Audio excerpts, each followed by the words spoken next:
यशोमती मैया के नंद लाला।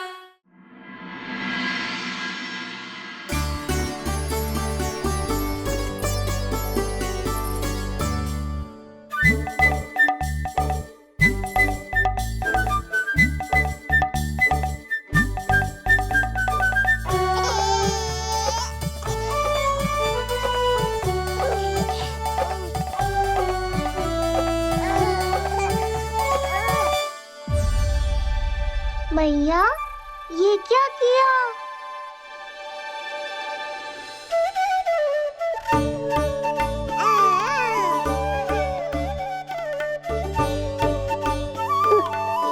लगता है इसे माखन से अधिक ही प्रेम हो गया है। सावधान यशोदा, कहीं बड़ा होकर माखन चोर ना बन जाइए। माखन चोर क्यों बनेगा मेरा लल्ला? माखन की कोई कमी है क्या हमारे घर में? जितना माखन चाहिए उतना माखन खिलाऊंगी मैं अपने लल्ला को। पर मैया, अभी तो थोड़ा सा भी नहीं चखा रही हो। ये ले। लो, ये भी दाऊ को दे दिया। सुबह तो बोल रही थी कि मैं आपको प्रेम नहीं करता, उल्टा आप अपना सारा प्रेम बलदाऊ पर लुटा रही हो।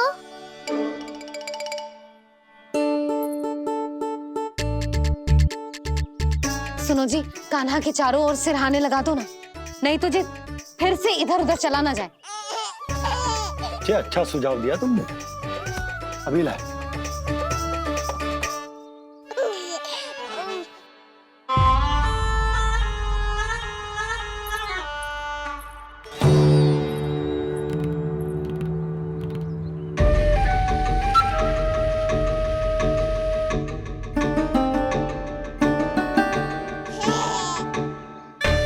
इस बालक का वध करके जब मैं मथुरा वापस लौटूंगा तो प्रभु कंस मुझे अपना विशेष विश्वास पात्र तो बनाएंगे ही, पर क्या पता प्रधानमंत्री भी बना दे। देवकी और वसुदेव अभी कहाँ हैं? अपनी संतानों के श्राद्ध के लिए ऋषि गर्ग के आश्रम जा रहे हैं। अब आप क्या करने वाले हैं महाराज? एक बार तो मैंने उन्हें प्राण दान दे दिया। बधाई हो कुंवर जी। अपनी पत्नी के प्राण बचाने में आप सफल हुए। दूसरी बार मैं उन्हें दंड देने निकला तो तुमने मुझे रोक दिया। बुद्धि बल का प्रयोग कीजिए स्वामी, शारीरिक बल की आवश्यकता नहीं। किंतु एक ही भूल को बार बार नहीं दोहराएगा कंस। मथुरा नरेश कंस के इस महल से वसुदेव और देवकी जीवित बाहर नहीं निकलेंगे, केवल उनके शव।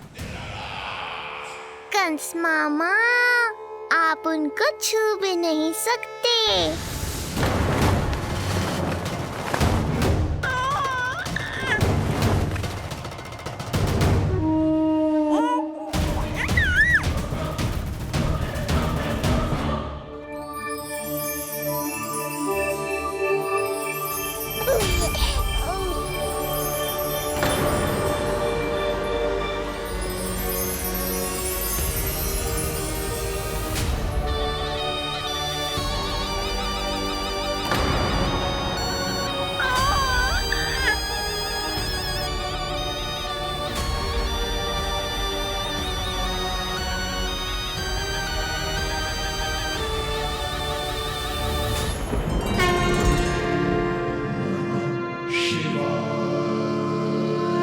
क्या हुआ प्रभु? आप अचानक इतने चिंतित क्यों हो गए? कृष्ण ने अपने पांव का अंगूठा अपने मुख में रख लिया है देवी। इसमें चिंतित होने की कोई बात नहीं है प्रभु। ऐसा तो हर बालक कभी ना कभी करता ही है। पर सखा कोई साधारण बालक नहीं है देवी पार्वती, तो भगवान है। यदि वह ऐसे ही अपने अंगूठे को मुख में रखकर खेलते रहे तो अवश्य ही आ जाएगी। कौन आ जाएगी प्रभु? प्रलय आ जाएगी देवी, प्रलय आ जाएगी देवी। हे नारायण, जी क्या हो रहा है?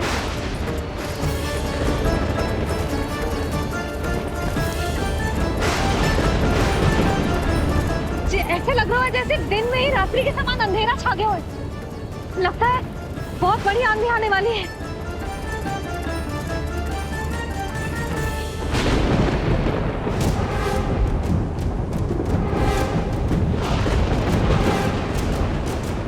ये भीषण आंधी, ये मूसलाधार वर्षा, तुम दोनों ने ऋषि गर्ग के साथ मिलकर अवश्य कोई योजना बनाई है ना? बोलो बोलो, क्या है वो योजना? बोलो।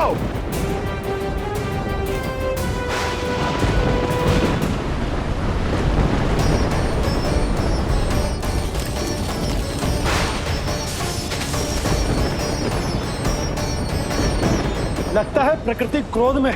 मैं जाकर गौशाला संभालता हूँ, कहीं कोई हानि ना हो जाए। तुम बालकों को भीतर ले जाओ।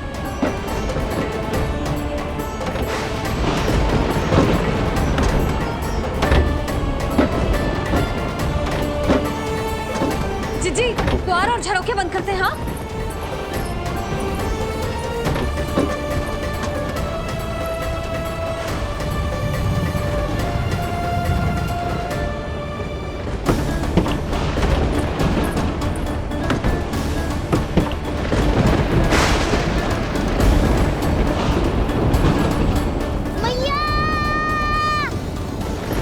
लला, चल अंदर चल के खेल।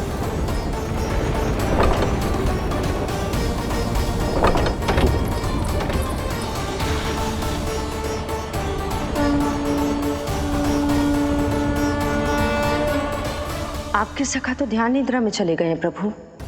इनकी ये अंगूठा चूसने की सामान्य सी क्रिया का कितना घातक प्रभाव पड़ रहा है, इन्हें तो पता भी नहीं है। चाहे जानबूझकर की जाए या अनजाने में हो, सखा की हर लीला के पीछे कोई ना कोई उद्देश्य अवश्य छिपा होता है। पर ऐसा लगता है देवी, जैसे उनकी इस लीला के पीछे एक नहीं अनेक उद्देश्य छिपे हैं।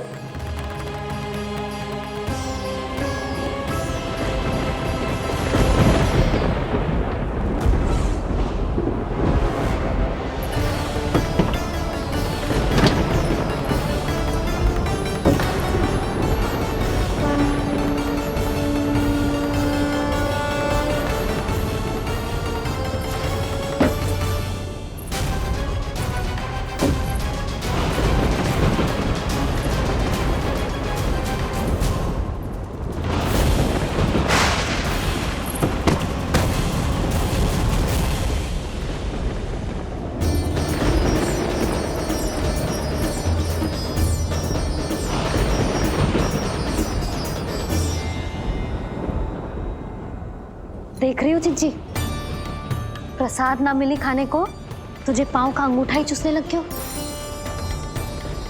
कान्हा, ये क्या कर रहा है? अंगूठा मुंह से निकाल दे लल्ला। अच्छी बात ना है कान्हा। देख कान्हा, तू नींद में है, इसका अर्थ ये ना है कि मैया तुझे अंगूठा चूसने देगी। निकाल अंगूठा मुंह से। आज तो बड़ी शीघ्र इतनी गहरी निद्रा में सो गए हो तुम।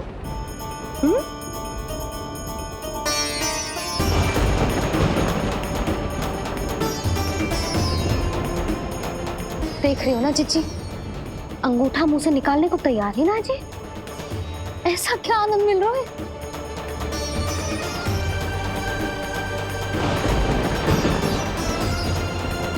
अधिक बल भी ना लगा सकती, अत्यधिक नींद में है, कहीं इसकी आंख ना खुल जाए। रानी भाभी, लगता है तीव्र वर्षा होने वाली है। मैं और भोला भैया के साथ तक ले निकल रहे हैं। हो सकता है उन्हें हमारी आवश्यकता हो। हाँ हाँ चलो बोला। चिच्ची, तीव्र वर्षा आरंभ होने से पहले आप और बड़दाऊ निकल जाओ। ठीक है, किंतु तुम भी सतर्क रहना। हाँ, आप भी ध्यान से जाओ।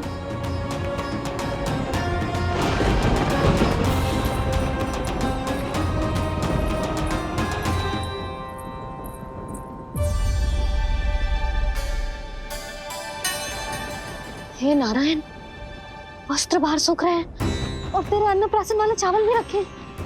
भीतर करना होगा ना अच्छी चांद की भी।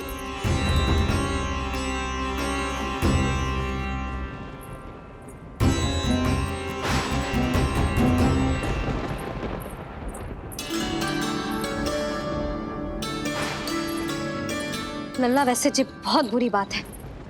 अंगूठा मुंह से बाहर निकाल। केवल 2 दिवस में तेरा अन्नप्राशन है, फिर सब खाइयो। तनिक धैर्य रख। गुड़ तो प्रभु, स्वयं कृष्ण की मैया इनका अंगूठा नहीं निकाल पाई, तो अब और कौन निकालेगा? कैसे रुकेगी ये प्रलय? इसका एक ही अर्थ है देवी, अभी लीला समाप्त होने का समय नहीं हुआ। अभी तो कहना तो ये चाहिए कि लीला अभी पूरी तरह से आरंभ ही नहीं हुई है।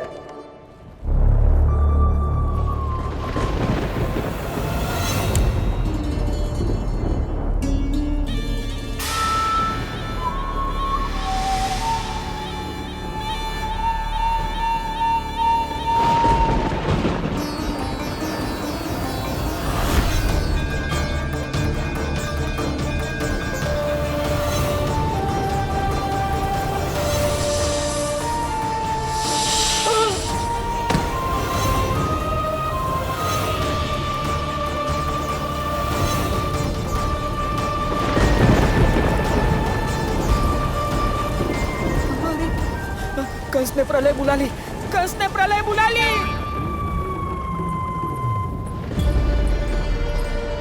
हे नारायण, जे वर्षा तो रुकने वाली ना है। जे गुड़ और गेहूं भीतर रख देती हूँ।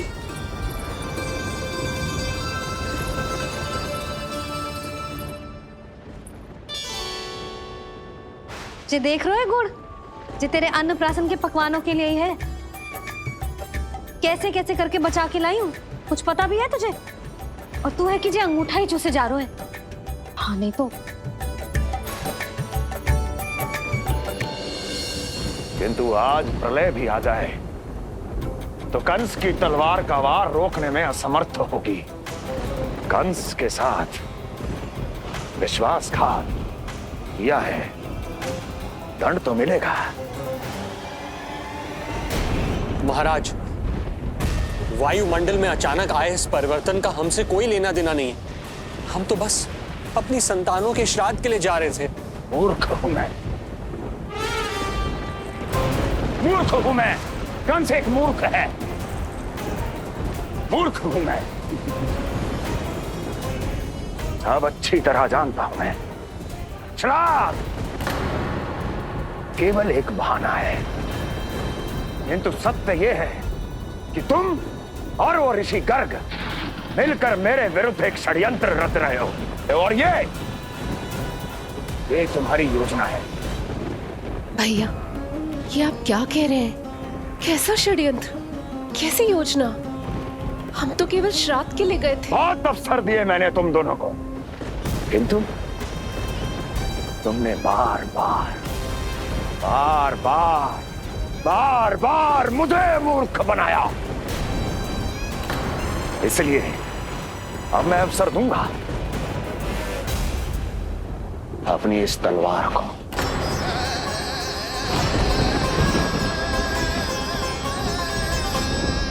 येन केन प्रकारेण साम दाम दंड भेद, कोई ना कोई युक्ति लगाकर मैं तुम्हारे उस बालक का वध कर ही दूंगा। पर उस क्षण का साक्षी बनने के लिए अब तुम दोनों को जीवित नहीं छोड़ूंगा मैं।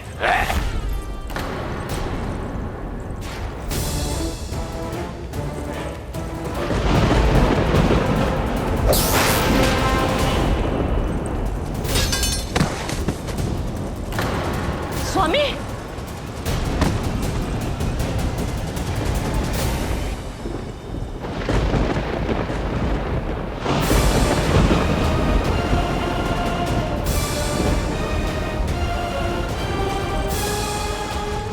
तेरा काल तेरी प्रिय बहन के गर्भ से उसकी 8वीं संतान बनकर जन्म लेगा और तेरा विनाश करेगा, विनाश करेगा, विनाश करेगा।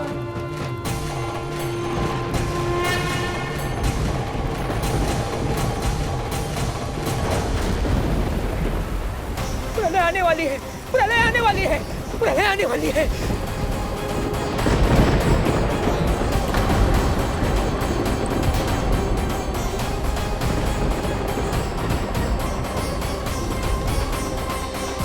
यदि कंस को रोकना, अपने माता पिता की रक्षा करना और चपलासुर के ब्रह्म को मिटाना ही इस लीला के उद्देश्य थे, तो ये सभी उद्देश्य पूरे हो चुके हैं प्रभु। अब तो ये प्रलय रुकनी ही चाहिए। ये केवल सखा की लीला ही नहीं है देवी पार्वती, उनकी माया का उदाहरण भी है। मार्कंडेय ऋषि को दिए गए वरदान को पूरा करने के लिए ही ये सब हो रहा है। कौन सा वरदान प्रभु? प्रभु की माया को साक्षात अपनी आंखों से देख पाने का वरदान।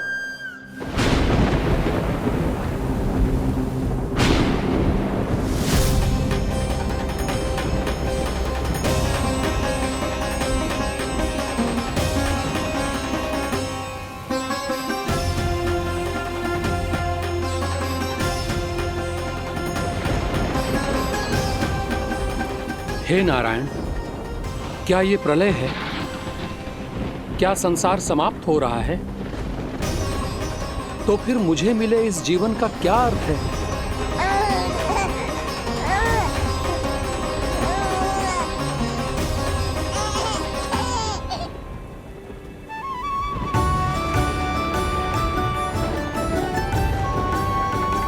ये बालक यहां कहां से आया?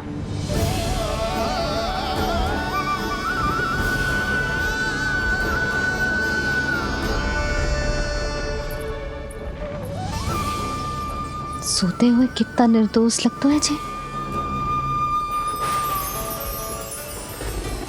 चारों ओर जल ही जल है, सब कुछ प्रलय में नष्ट हो रहा है, किंतु ये कितना निश्चिंत है ये।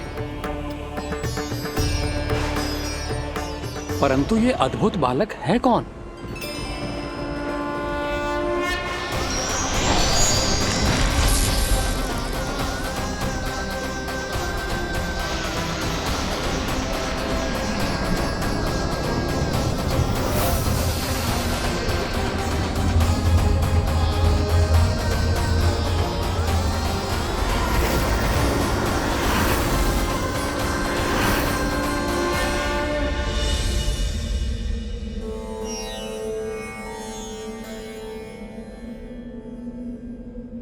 जिन घने काले बादलों ने आकाश को घेरा हुआ था, कहां गए वो?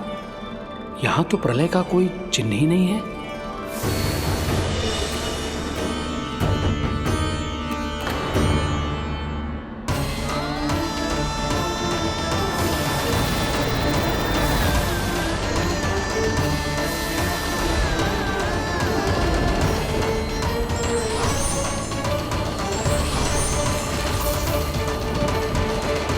ये आप ही की माया थी ना प्रभु? मुझे इसका साक्षी बनाने के लिए आपका बहुत बहुत धन्यवाद। परंतु इसका अर्थ क्या है प्रभु?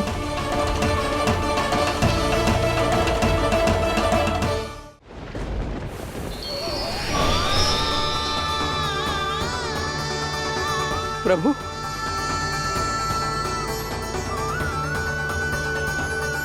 इसका अर्थ ये है कि ये मानव संसार वट वृक्ष पर स्थित है और मानवों का जीवन काल वट वृक्ष के पत्ते पर विश्राम करती एक जल की बूंद के समान होता है। वो बूंद जो किसी भी क्षण नीचे गिर सकती है। आपने तो स्वयं देखा है महर्षि, ये संपूर्ण जगत, ये महाब्रह्मांड मेरे ही भीतर स्थित है। ये उदाहरण है इस बात का कि जो दिखता है उसके कई स्वरूप होते हैं। जो आज आप देख रहे हैं वो पहले भी हो चुका है और आगे भी होगा। सब कुछ एक माया है। प्रलय का होना, जीवन का होना, दुख, सुख, सब एक भ्रम है। ठीक उसी प्रकार जिस प्रकार एक जलाशय में दिखने वाला प्रतिबिंब आपकी वास्तविकता नहीं बल्कि एक भ्रम होता है। इसलिए मनुष्य को सदैव ध्यान रखना चाहिए कि जीवन में कोई भी संकट क्यों ना आए, वो इस प्रलय की तरह केवल एक भ्रम ही होता है। ऐसे समय में जो संकट के सामने झुक जाते हैं या अधर्म का साथ देते हैं, वह स्वयं को उस भ्रम रूपी प्रलय में डुबोकर नष्ट कर लेते हैं।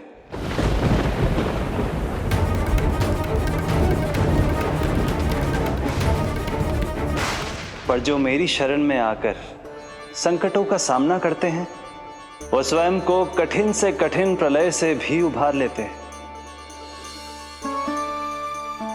किंतु प्रभु, सभी व्यक्तियों में संकटों का सामना करने का साहस नहीं होता। कृपा करके आप कुछ ऐसा कीजिए जिससे आपके भक्तों को इतना बल मिले कि वो कठिन से कठिन परिस्थितियों का सामना भी सहर्ष कर सकें। मैं वरदान देता हूं महर्षि, पीपल के पत्ते पर बाल कृष्ण की इस छवि का स्मरण मेरे जो भी भक्त करेंगे, उनके साथ मेरा आशीर्वाद सदैव बना रहे। वो चाहे कितनी भी कठिन परिस्थिति में क्यों ना फंसे, बाल कृष्ण की ये छवि उन्हें उससे उभर पाने में सामर्थ्य प्रदान करेंगे।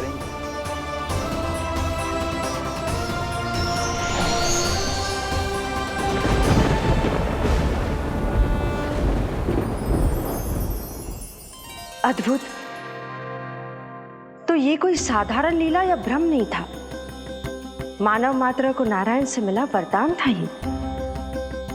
पर अब क्या होगा प्रभु? कैसे रुकेगी ये प्रलय?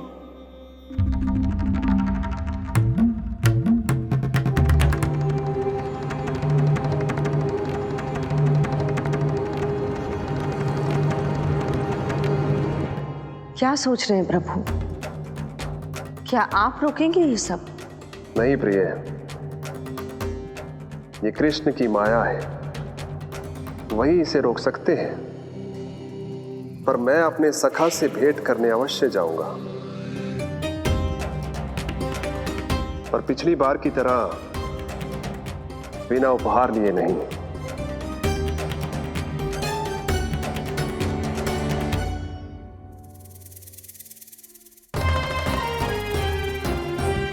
उपहार?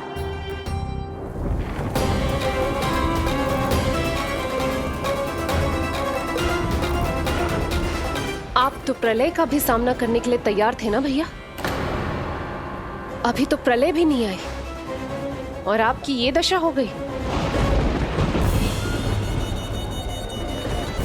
महाराज,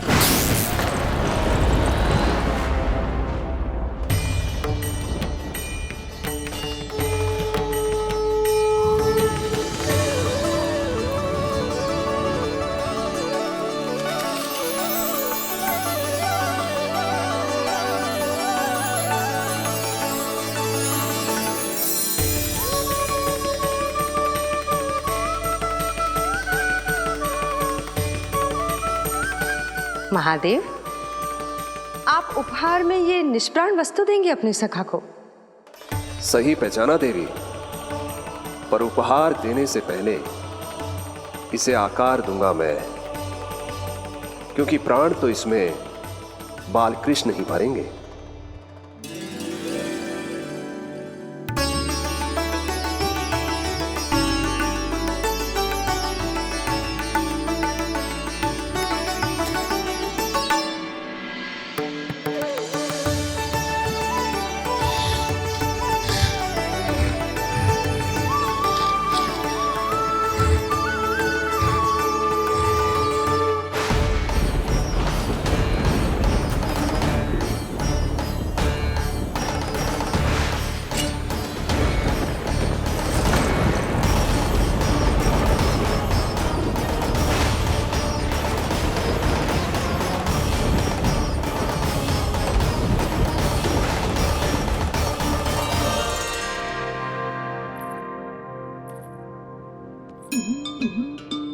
मुरली? बस उन्हें मेरा उपहार अच्छा लगे यदि यशोदा मैया ने आपको अपने सखा से मिलने से फिर से रोक दिया तो? इस बार चुपचाप छिपकर उनकी दृष्टि से बचकर जाऊंगा देवी पार्वती। उन्हें पता ही नहीं चलने दूंगा। संभालिएगा प्रभु, यदि यशोदा मैया ने आपको पकड़ लिया तो लेने के देने पड़ जाएंगे महादेव।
जे रहे चावल, जानकी को कही थी मैंने भीतर रख दे, छोड़कर चली गई बाहर, कुछ याद ही ना रहते ऐसे।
कान्हा, अंगूठा निकाल दे नन्ना, नहीं तो रुक जा, मुझे ही अंगूठा निकालना पड़ेगा तेरा। पूरे वस्त्र भीग गए मेरे, कहीं मेरे कारण इसका श्वास ना बिगड़ जाए। वस्त्र बदल के आ रही है मैया।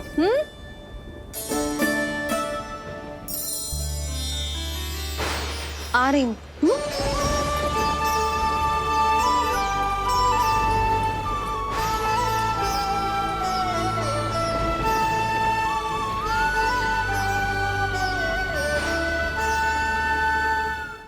शासन की नींव भय होती है महाराज, और आपका पूरा साम्राज्य भय पर ही टिका हुआ है। यदि आप ही इस तरह से भयभीत दिखाई देंगे तो आपके साम्राज्य को डगमगाने से कोई भी नहीं रोक पाएगा। एक बार आपने ही कहा था ना कि अपनी दुर्बलता कभी किसी को मत दिखाओ। प्रजा को भयभीत कंस नहीं, भयानक कंस दिखना चाहिए, भयानक कंस।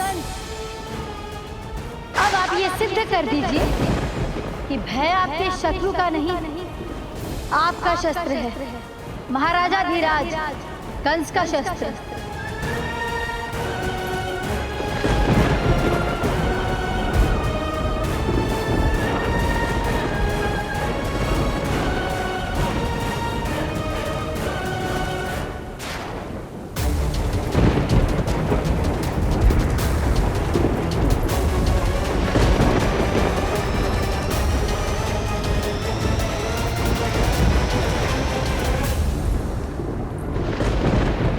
उससे क्या भयभीत होना, जो स्वयं भयभीत हो।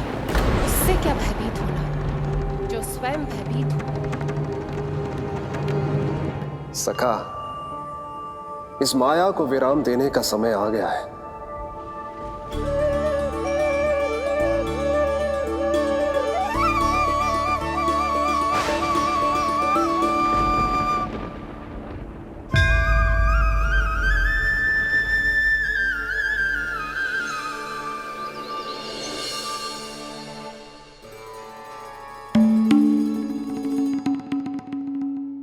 सभी आपके चरण धोकर उसका चरणामृत पीते हैं सखा, और आपने उसी चरण को अपने मुख में रख लिया।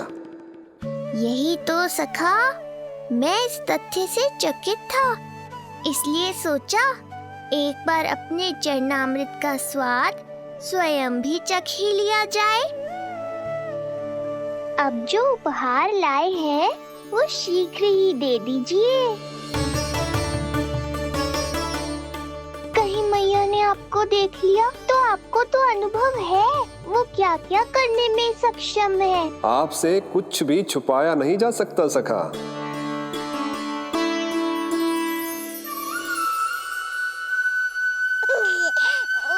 इन अधरों पे पांव के अंगूठे से अधिक ये मुरली शोभा देगी सखा।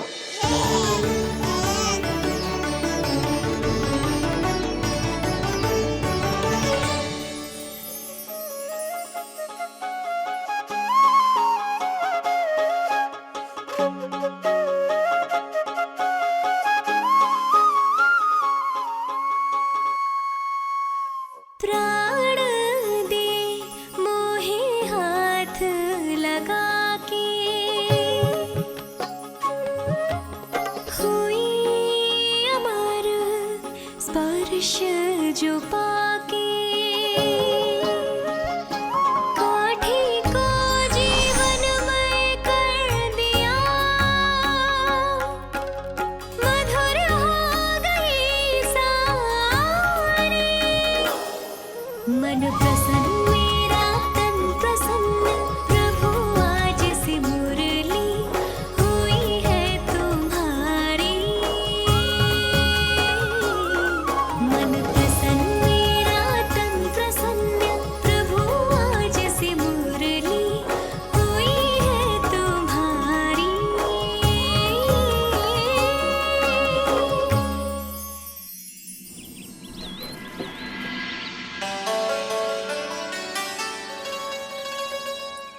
तुम्हारी भक्ति ने मेरा मन जीत लिया है मुरली। शीघ्र ही सारा संसार तुम्हें मेरे नाम से और मुझे तुम्हारे साथ से पहचानेगा।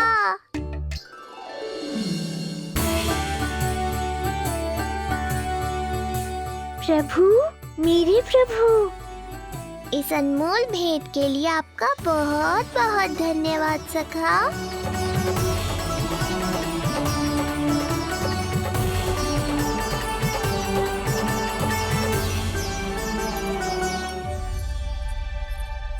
सखा, मैया,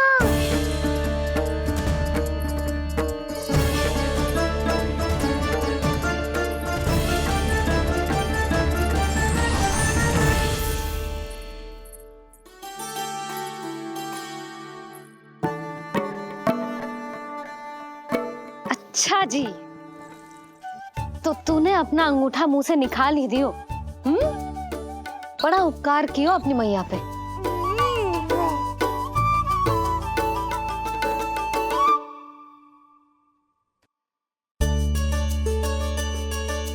प्रभु, मैया, ऐसा मत करो, मेरी मुरली वापस दे दो मुझे। ये कहाँ से आई? मेरे सखा ने उपहार में दी है। मैंने तो सोचा भी नहीं था मैया कि मेरे अंगूठा मुंह में लेने से इतना सब कुछ हो जाएगा। तेरे मुख पे छाई ये दृष्टता की छाया साक्षी है। ये जो भी हुआ, ये तुम दोनों, उस ऋषि गर्ग और तुम्हारे उस पुत्र का किया धरा है, जिसे तुमने मुझसे छुपा रखा है।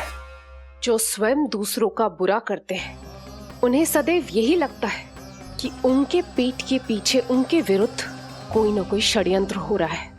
मुझे तनिक भर भयभीत देखकर इतना साहस आ गया तुझमें कि मुझे प्रति उत्तर देगी। लगता है तुम दोनों महाराज की तलवार के वार को भूल चुके हो। स्मरण करो, इतने वर्षों में इसने एक बार भी तुम्हें छुआ तक नहीं, लेकिन अनेकों बार तुम्हारे हृदय को रक्त रंजित कर चुकी है ये। मेरी इस तलवार ने तुम दोनों की 6 संतानों का रक्त चखा है, और अब एक और संतान के रक्त में स्नान करने वाली है ये। वो संतान जो गोकुल में पल रही है। बस कंस भैया बस, बस कंस भैया बस, बस कंस भैया बस।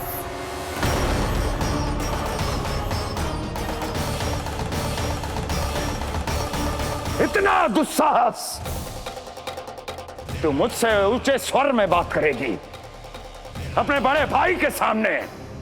बड़े भाई जैसे कौन से कर्म किए हैं आपने, और अब जो कुकर्म करने की आप सोच रहे हैं उसमें भी असफल होंगे आप। देवकी। नहीं स्वामी, आज मत रोकिए मुझे। बहुत सह चुके हैं हम, आप मौन रह लिए, परंतु आज इन्हें सत्य का पता चलना ही चाहिए। भैया, आपको क्या लगता है आप बहुत शक्तिशाली हैं, तो अपना भाग्य बदल सकते हैं? आप भगवान विष्णु का सामना कर सकते हैं। ये भ्रम राक्षस राज रावण को भी था, और यही भ्रम स्वयं को भगवान समझने वाले हिरण्यकश्यप को भी था। पर ना रावण के 10 शीश बचे और ना ही हिरण्यकश्यप का अस्तित्व। पेट चीर के उनके प्राण निकाल लिए थे भगवान ने। तो सोचिए भैया, आपकी क्या दशा करेंगे वो? मैं आज तक ये बात समझ नहीं पाई कि ये आपका अभिमान है या अज्ञान, जो आप भगवान विष्णु का सामना करने चले हैं। देवकी! इस क्रोध का आप कोई लाभ नहीं है भैया। अब तक मैं व्यर्थ ही आपसे भयभीत होती रही, परंतु अब और नहीं। जब हमारी रक्षा स्वयं भगवान विष्णु कर रहे हैं, तो फिर आपसे कैसा भय? जब हमारी रक्षा स्वयं भगवान विष्णु कर रहे हैं, तो फिर आपसे कैसा भय? तू क्यों मुस्कुरा रहा है? अब जे मत ही सोचना कि मैया फिर से अंगूठा चूसने देगी तुझे। अब उसकी आवश्यकता ही नहीं पड़ेगी मैया। पहले आकाशवाणी से सुना था, आज मैं दोहराती हूँ। आपकी मृत्यु भगवान विष्णु के अवतार द्वारा ही होगी। आपकी मृत्यु भगवान विष्णु के अवतार द्वारा ही होगी। आपकी मृत्यु भगवान विष्णु के अवतार द्वारा ही होगी।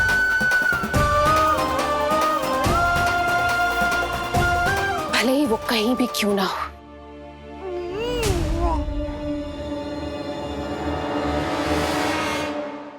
चाहे वो कहीं भी क्यों ना हो, मैं जानता हूं वो कहां है।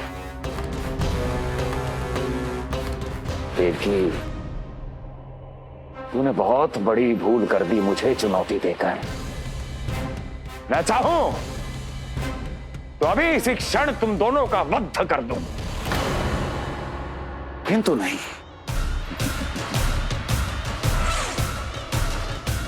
तुम्हें श्राद्ध करना बहुत प्रिय है ना? तो ठीक है, तो अब मैं तुम दोनों का वध तभी करूंगा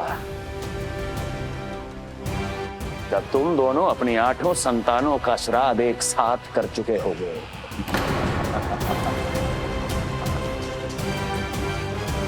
श्राद्ध की तैयारियां करो।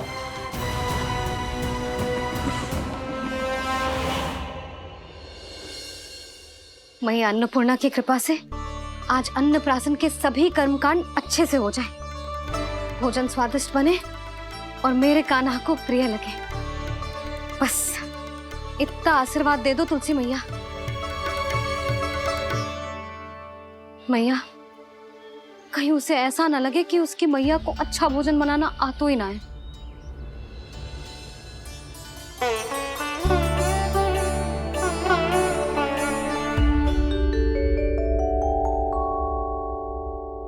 वाह मैया, इतने दिन तक तो कुछ खाने को दिया नहीं, और अब जब खाने का अवसर आया है तो व्यग्र हो रही हो। मेरे बारे में भी तो कुछ सोचिए प्रभु। 2 दिन से यहीं अटकी हूँ। अटकी नहीं हो मुरली, तुम तो लटकी हो। प्रभु। हाँ हाँ मुरली, मुझे भी तुम्हारा साथ चाहिए, पर क्या करूं? मैया ने तुम्हें मेरी पहुंच से बहुत ऊपर लटकाया है। पर प्रभु, मैं अब तक पहुंचूं कैसे?